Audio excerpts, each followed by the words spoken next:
The thud of the old screen door closing still echoed in my ears when I heard it, a sound that wasn't right. I pushed open the bedroom door, finding Brenda tangled with Mitch, his smirk a knife in my gut. "Finally, Hank," he drawled. "Took you long enough." The familiar squeak of the front door hinges was the only sound I expected after a long day. I kicked off my boots in the entry, the silence of the house usually a comfort. Tonight it felt different. A low, rhythmic creak, not from the floorboards settling, pulled me toward the bedroom. Each step on the worn carpet felt heavy, deliberate. My heart began to pound, a frantic rhythm against my ribs, anticipating something I already knew. I pushed the bedroom door inward. It swung open slowly, revealing the rumpled sheets and the two bodies. Brenda's hair, usually neatly tied back, was spread across the pillow. Mitch, a younger man from the hardware store, was above her. His eyes met mine, not with surprise, but with a casual arrogance. A smirk stretched across his face. Rage, cold and sharp, cut through the shock. It wasn't the roaring kind, but a quiet, burning fire. I crossed the threshold in two strides, my hand closing around Mitch's arm. My grip was tight, an unyielding vice. He tried to pull away, but I held on, my knuckles white. "What in hell do you think you're doing?" My voice was low, strained. Mitch struggled, then I straightened it up a bit. "Get your hands off me, old man. I'll call the cops." His voice was too confident, too calm. The threat only solidified the decision in my head. I didn't raise my voice. "Lift your chin." My words were a whisper, dangerous and flat. He hesitated, a flicker of defiance, then a dawning fear.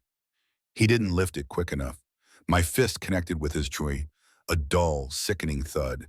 He stumbled back, hitting the headboard with a hollow crack. His eyes glazed over. I stepped forward again, grabbing the front of his shirt. Another punch, this one to his gut. He doubled over, gasping for air. Brenda's screams tore through the quiet room. "Oh my God, Hank, what did you do?" Her voice was raw, unfamiliar. It didn't sound like the woman I'd married.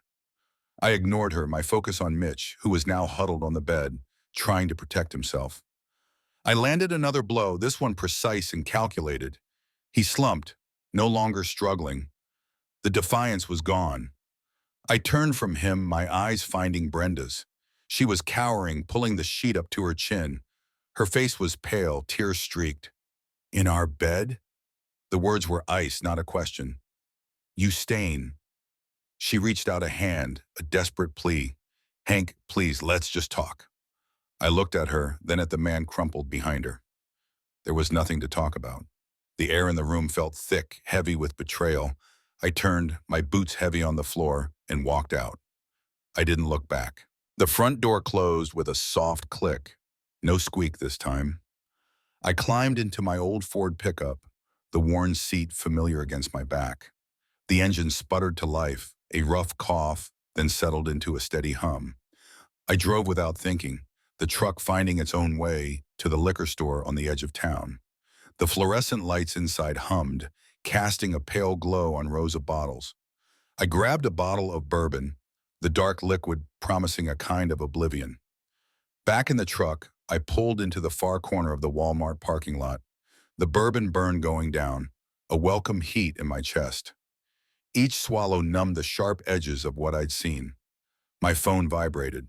Brenda's name flashed across the screen. Then again, and again.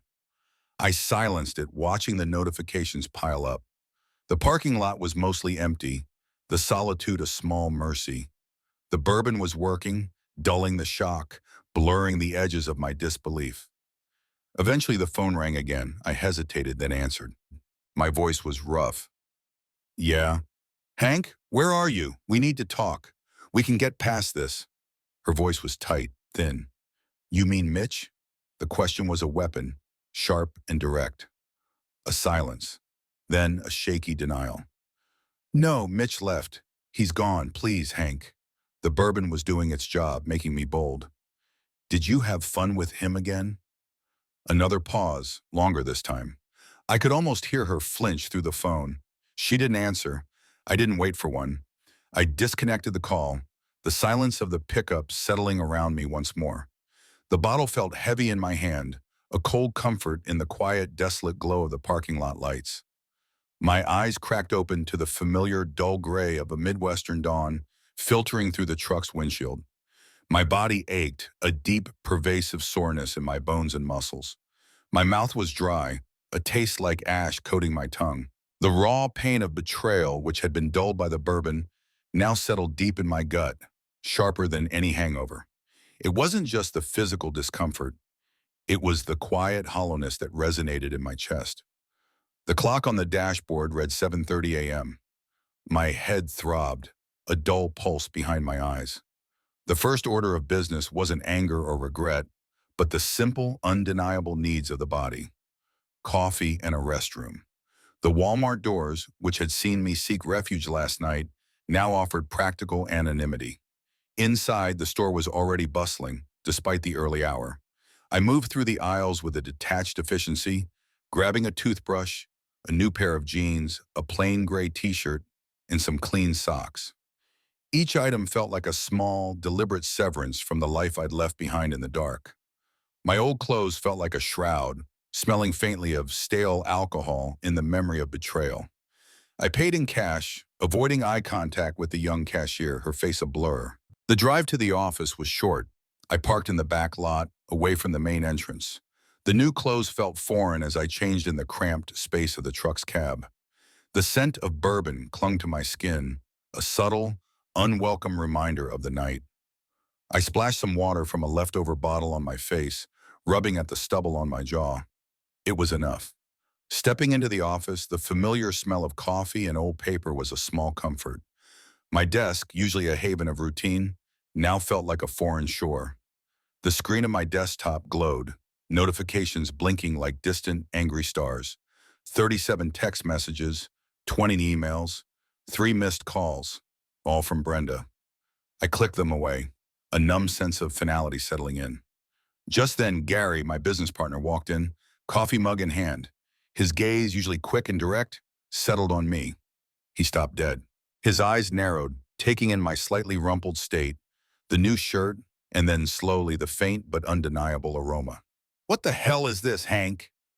Gary's voice was low, concerned, but with a hard edge. "Are you drinking it or bathing in it?" For the first time since yesterday, a ghost of a smile, wry and bitter, touched my lips. "Bad day yesterday. Even worse night." The words were flat, hollow. Gary set his mug down on the corner of my desk. He studied me, his usual boisterous energy subdued. "Brenda, is she unhappy about something?" He chose his words carefully, navigating the unspoken space between us. The quiet anger simmered. "Screw Brenda," I snapped, the words coming out sharper than I intended. The bitterness was a physical taste. Gary leaned back against the edge of the desk, his expression now one of grave concern. "What happened?" he asked, his voice softer. I looked at my hands, resting on the keyboard. "I came home. She was in my bed when I got there." The words were devoid of emotion, a simple statement of fact. Gary stared at me, his eyes wide. With someone." I nodded, then pulled up the sleeve of my new t-shirt, revealing the faint but unmistakable abrasions on my forearm where Mitch's teeth had clamped down. He fought back. Gary's face went pale. Did you destroy him?" I let out a breath, a short, humorless sound. "Unfortunately, no, not enough." The office was quiet again, save for the hum of the computers, the weight of everything pressed down. I looked up at Gary, the dam of my composure cracking just a sliver. "I loved her, Gary. I gave her everything." "Why?" The question was a raw plea, directed more at the silent walls than at him. My vision blurred. A single tear, hot and defiant, traced a path down my cheek, leaving a cold trail. It was the only outward sign of the profound sorrow and confusion churning inside me. Gary shifted, cleared his throat. "Maybe you should talk to her, Hank. Get some answers." I shook my head slowly, the weariness deep in my bones. "I don't want to know the answers, Gary. Not anymore." The truth was, I didn't think there was an answer that would make any difference. The act itself was enough. The quiet hum of the office, the stale smell of coffee, and the sight of Brenda's ignored messages felt like a tightening noose. My conversation with Gary had left a raw, open wound, but also a strange sense of clarity. The path ahead was uncertain, but the path behind was no longer an option. A resolute calm settled over me, cold and unforgiving. I pushed away from the desk. Screw this, Gary. I need to disappear for a while. Gary stood up straight, his face a mixture of shock and frustration. Disappear? What are you talking about? We've got a business here, Hank. Years of work, all our dreams tied up in this. He gestured around the office to the framed certifications on the wall, the stacked project folders. Don't just give up on everything. I'm not giving up on everything, I corrected him, my voice flat. Just on that. My gaze was fixed on some distant point beyond the window. I'm getting on the boat this afternoon. I looked at him directly. Keep paying my salary. Just deposit it into a separate account. I'll call you when I get where I'm going. Where are you going? Gary asked, clearly bewildered. Don't know yet, I said, a slight shrug. Until I get there. I left Gary standing in the office, his concern a silent wait. The bank was a quick stop. I set up a new account, the teller's polite questions blurring into the background. I left a short, precise message on Gary's desk, detailing the account number and my intentions for the business. The drive to the marina was familiar, the path ingrained from countless weekends spent out on the water. The air was cooler down by the lake, carrying the scent of diesel and brine. My 33-foot Grady White, the Liberty, sat at its slip, gleaming white under the pale morning sun. It was my sanctuary, my escape, a constant in a life that had suddenly fractured. Stepping aboard, the gentle sway of the deck beneath my feet felt like the most stable thing I'd touched in days. I went to the helm, powering up the electronics. The GPS screen glowed, displaying the familiar charts. My fingers traced a route south toward warmer waters, toward an idea I'd always harbored: Nassau. I calculated distance, fuel consumption, provisions. It was a long trip, a serious undertaking alone. The thought of traveling alone, the open water stretching for miles, the unpredictable weather, it all seemed less daunting than the thought of going home. It couldn't hurt any worse than it did now, I murmured to myself, the words barely a whisper. My phone, which I'd forgotten to silence again, buzzed on the console. Brenda. I switched it to voicemail, letting the call ring through. Her voice, desperate and raw, filled the cabin. Hank, please. You have to talk to me. Don't just walk away from us. The words, instead of softening me, ignited a fresh surge of cold rage. Us? Had she thought of us when she decided to sleep with Mitch in our bed? The hypocrisy choked me.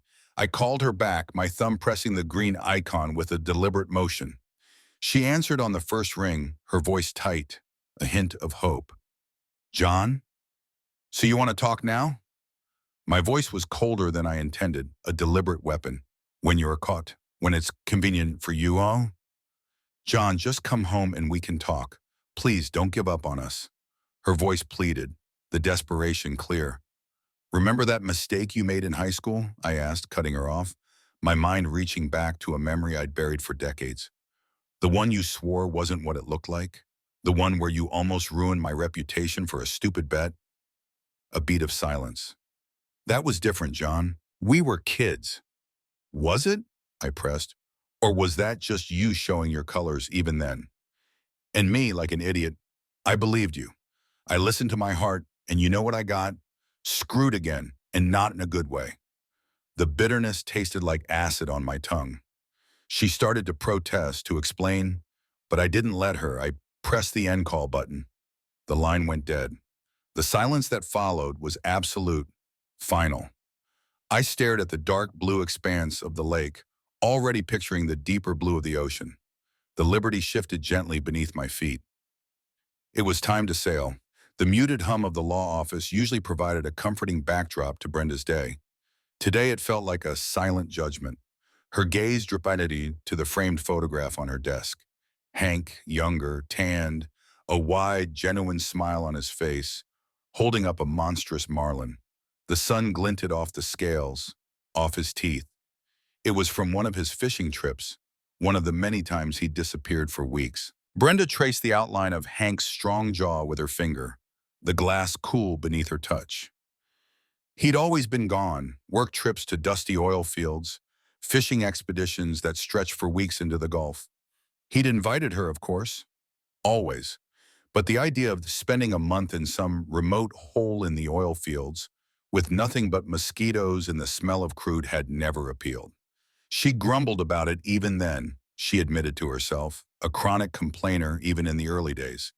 Hank hadn't wanted her to work. He'd said he could provide for them, give her everything she needed.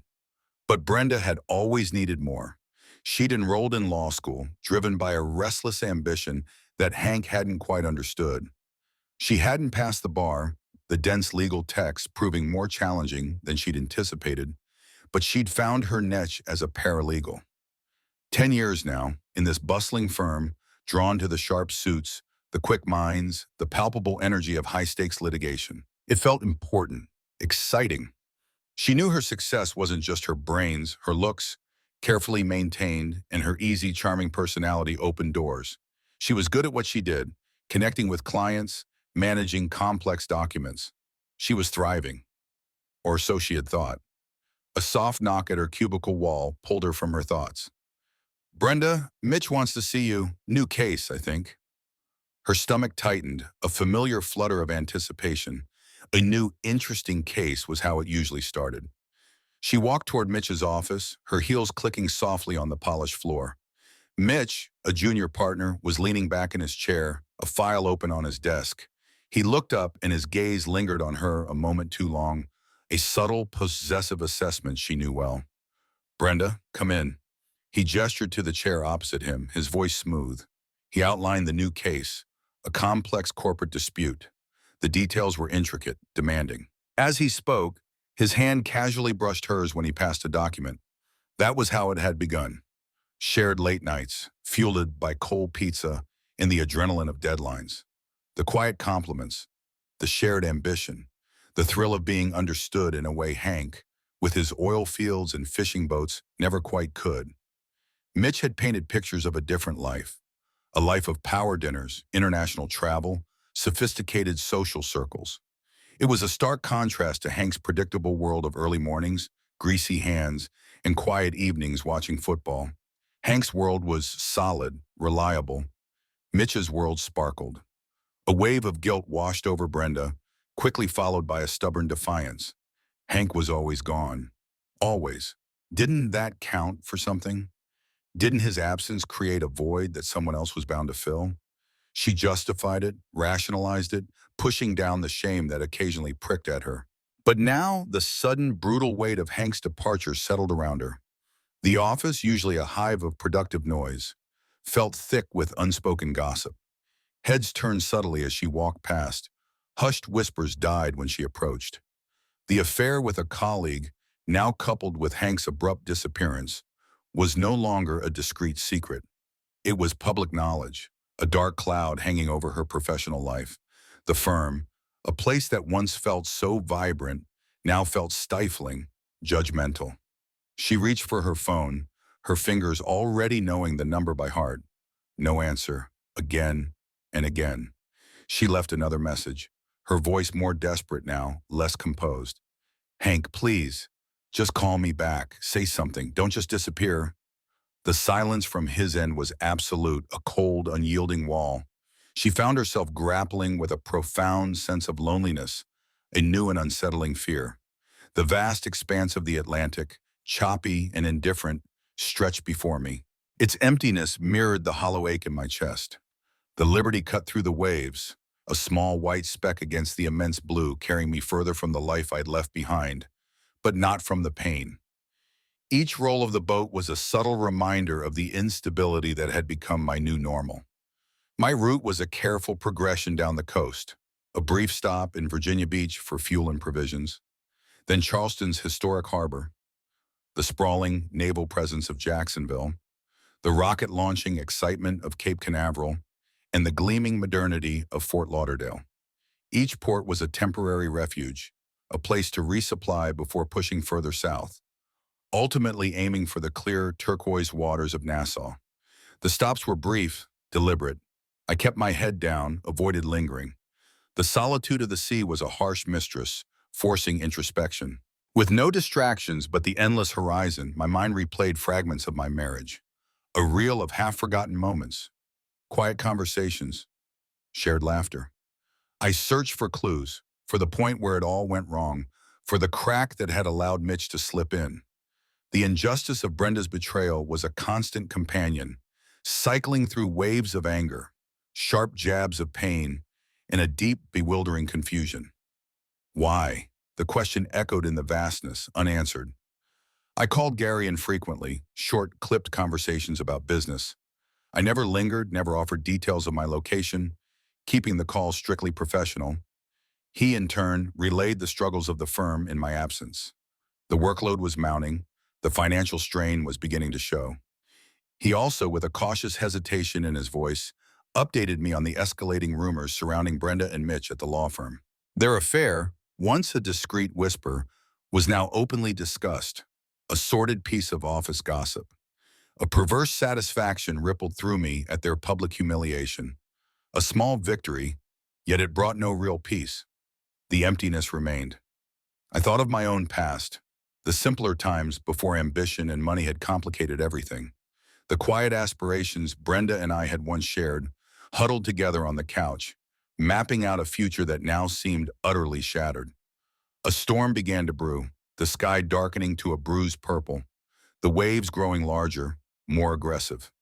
It was a squall, nothing I hadn't handled before, but this time I was alone. I battened down the hatches, secured everything on deck.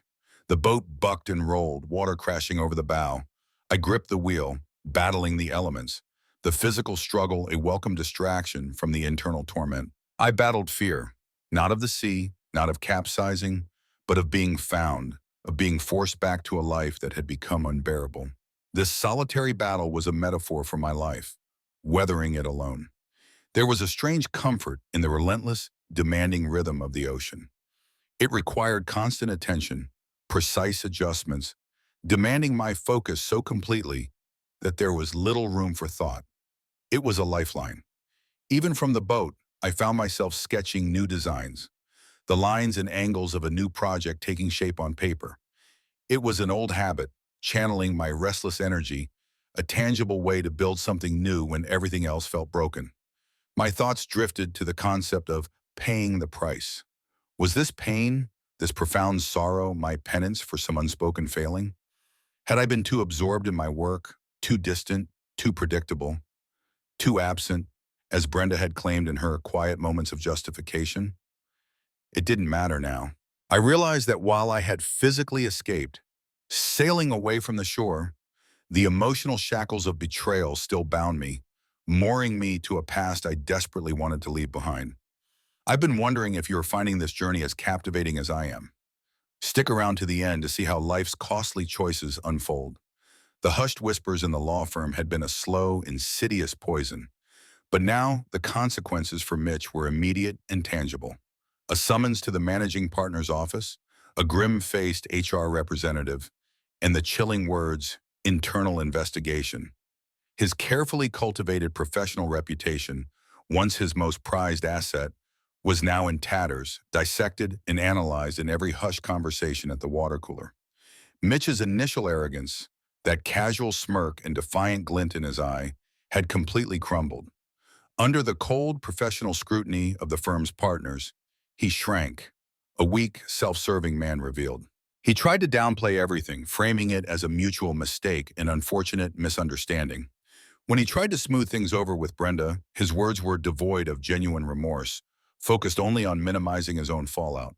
He saw her as an accomplice, not a consequence. His lack of genuine regret infuriated Brenda, a fresh sting in her already wounded pride. Brenda felt increasingly isolated. Colleagues who once greeted her with warmth now averted their eyes or offered curt professional nods. Her interesting case, the one that had drawn her and Mitch together, was summarily reassigned to another paralegal. The firm's atmosphere, once so vibrant and energetic, now felt suffocating, thick with judgment and cold stares. The legal threat Mitch had hurled at Hank, a desperate attempt at self-preservation in the bedroom, was now a real, tangible possibility. An indirect legal notice reached Hank, a thin, impersonal piece of paper demanding a response. Gary, caught in the middle, juggled the mounting workload and the increasingly frequent legal inquiries on Hank's behalf. He was trying to protect his partner, but he was stretched thin, clearly resentful of the mess. Her family, usually so supportive, had heard the rumors. A quiet phone call from her mother, a few carefully chosen words about disappointment and setting an example settled on Brenda like a shroud. The judgment in their voices, unspoken but clear, added another layer to her heavy emotional burden. Brenda began to understand the depth of the stain Hank had spoken of. It wasn't just a metaphor. It was real, visible, tarnishing everything she touched. Her professional life, her personal reputation, her relationships, all were marred. The true cost of her choices was becoming horrifyingly clear. A new fear began to gnaw at her, Mitch. With his own career now in jeopardy, what if he sought revenge on Hank? The thought sent a chill down her spine. The man who had seemed so charming, so exciting, now revealed a streak of petty vindictiveness that was unsettling. She found herself questioning her own justifications. Hank's frequent absences, once her ready-made excuse, now appeared in a different light. They weren't abandonment. They were the long, hard hours he put in to build their life, to provide for her. His sudden departure wasn't a cruel punishment, but a desperate flight from a pain she had inflicted. She saw his tear-stained face in her mind, a stark contrast to the carefree freedom she'd imagined with Mitch. A profound sense of loneliness settled upon Brenda. Mitch, now consumed by his own fallout, offered no solace. The colleagues she'd charmed avoided her. Hank was gone, silent, completely unreachable. She was truly alone. The excitement Mitch had promised, the glittering life he'd dangled before her, felt hollow, replaced by a bitter reality of professional and personal ruin. The quiet hum of the office, which had once felt like a promise, now sounded like a dirge. Months blurred into a steady rhythm of sea and scootcoin. Hank remained at sea, his days marked by the endless horizon of the Caribbean. He navigated the shifting currents, finding odd jobs in various ports, repairs, deliveries, anything that paid enough for fuel and provisions. His existence was solitary, punctuated only by the occasional detached phone call. Brenda clung to the periphery of her old life, the once familiar routines now sharp with discomfort. Her professional life at the law firm spiraled slowly, relentlessly. She was passed over for promotions she once seemed destined for. Her responsibilities steadily diminished. Her brains, once lauded, now seemed insufficient against the backdrop of whispers and cold glances. The vibrant, energetic atmosphere that had drawn her in was now a suffocating shroud. She started facing financial difficulties, a stark contrast to the comfortable ease of her life with Hank's steady support. The apartment, once a haven, now felt too big, too empty, the bills piling up, demanding attention she hadn't given them before. She contemplated leaving the firm, escaping the daily humiliation, but the prospect of starting over, tainted by scandal and with no clear path forward, was daunting. Who would hire her? The legal community, especially in a town like this, was small. The true weight of Hank's absence settled upon her, not just emotionally, but in the practical, everyday fabric of her life. The mundane tasks he'd handled, the quiet stability he'd provided, were gone. The house felt cold, the garden overgrown. She was alone with the choices she'd made. She tried to call Hank again, more out of a desperate need to hear his voice, any voice, than with any real hope. His number was disconnected. She called Gary, her voice tight, pleading. "Gary, please. Just tell me where he is. I need to talk to him." Gary's voice, usually friendly, was distant, firm. "I can't do that, Brenda. He asked me not to. And frankly, after everything, I don't blame him." The line went dead. The silence from Hank was absolute, a constant crushing reminder of the bridge she had burned, a chasm she couldn't cross. She observed Mitch's own decline from a distance. His career was effectively over, his name now a cautionary tale whispered in legal circles. He was rarely seen at the office, and when he was, his swagger was gone, replaced by a defeated slump. He became a living example of consequences, an accidental reminder of her own. The freedom she had once perceived, the liberation from Hank's predictable world, felt like a cage. The small-town gossip, the judging eyes at the grocery store, the whispers in the coffee shop, they followed her everywhere. There was no escape. She found herself revisiting the old photograph of Hank on her desk. His tanned, smiling face, the Marlin. She saw not just the happy fisherman, but the man she had deeply hurt, the man whose face she had last seen tear-stained and broken. The memory was a fresh cut, even months later. The realization dawned on her, a slow, grinding process that paying the price wasn't a dramatic, single event, like a court judgment or a sudden explosion. It was this, the slow unraveling of everything she had known, the quiet isolation, the steady erosion of her sense of self. It was the daily sting of regret, the constant presence of absence. Brenda began to understand that morality wasn't just about right and wrong in abstract terms. It was about the lasting scars left on those you loved, the irreparable damage done to a shared life. And those scars, she now knew, were sometimes permanent. The Caribbean sun had baked the weariness into Hank's bones, nearly a year blurring into a monotonous rhythm of work and solitude. Then, an urgent call from Gary sliced through the quiet.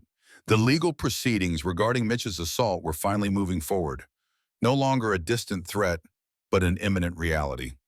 Gary's voice on the line was tight, strained. "Hank, you've got to come back. Your absence is making things worse. The judge isn't happy. You're risking severe penalties." The words were an anchor, pulling me back to the world I'd fled. Weary but resolved, I made the difficult decision. The Liberty turned north, cutting through the waves, a silent journey back to the heartland. I docked her in a quiet, anonymous harbor miles from home, a temporary refuge before facing the inevitable. A mix of dread and a strange, unsettling anticipation churned within me. The past awaited, unaddressed, lying in wait like a coiled snake. I arranged to meet with a lawyer, a friend of Gary's, a man named Henderson, whose office smelled of old books and ambition. Henderson laid out the legal landscape. "Mitch is pressing charges, Hank. Aggravated assault. He's trying to salvage something. Call it justice, maybe." His tone was dry, recognizing the thin veneer of Mitch's motivations. It was a play for public sympathy, a desperate attempt to regain some dignity. I avoided direct contact with Brenda.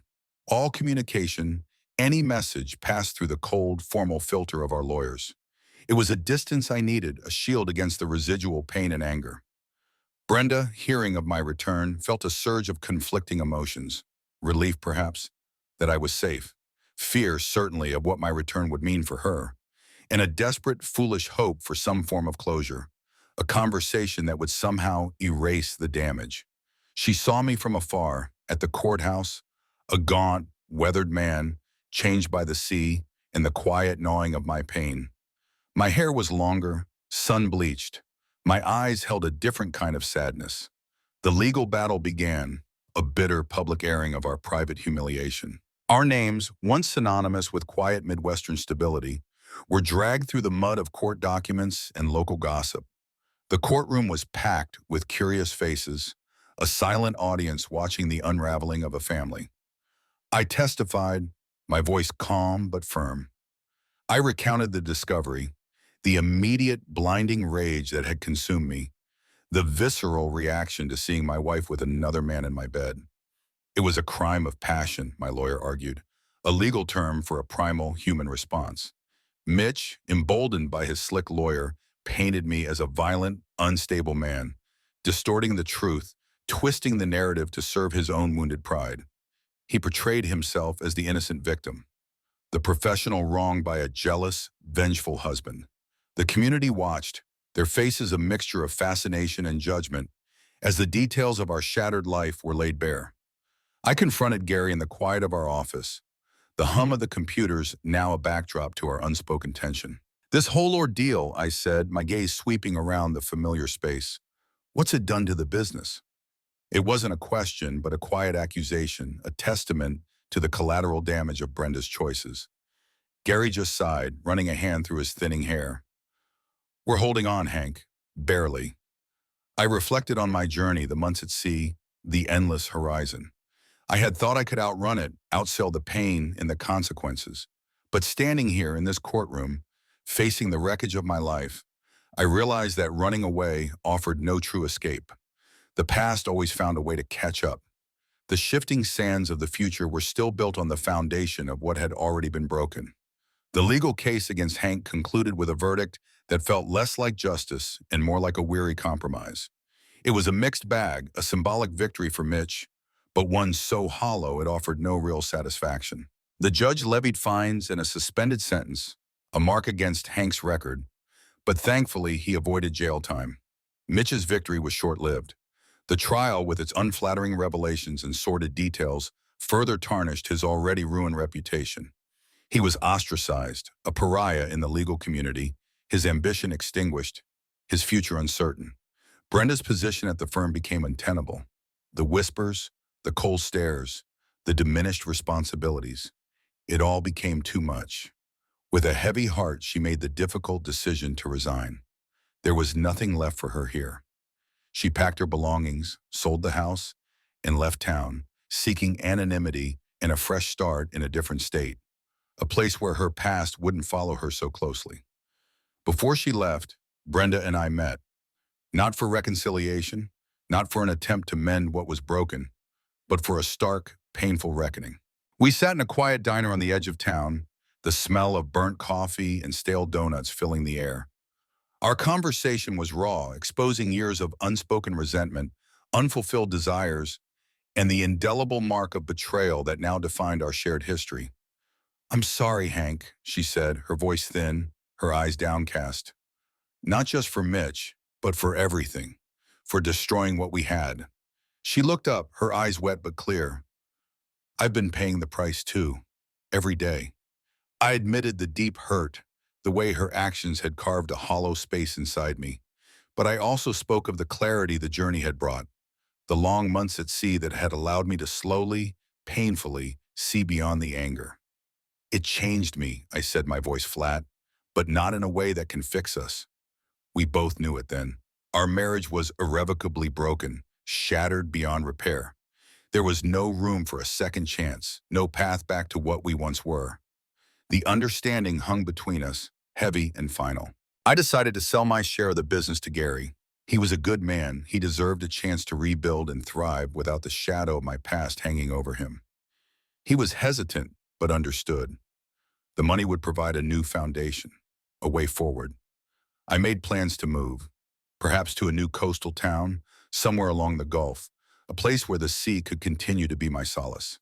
Not as a fugitive anymore, but as a man rebuilding, piece by painstaking piece.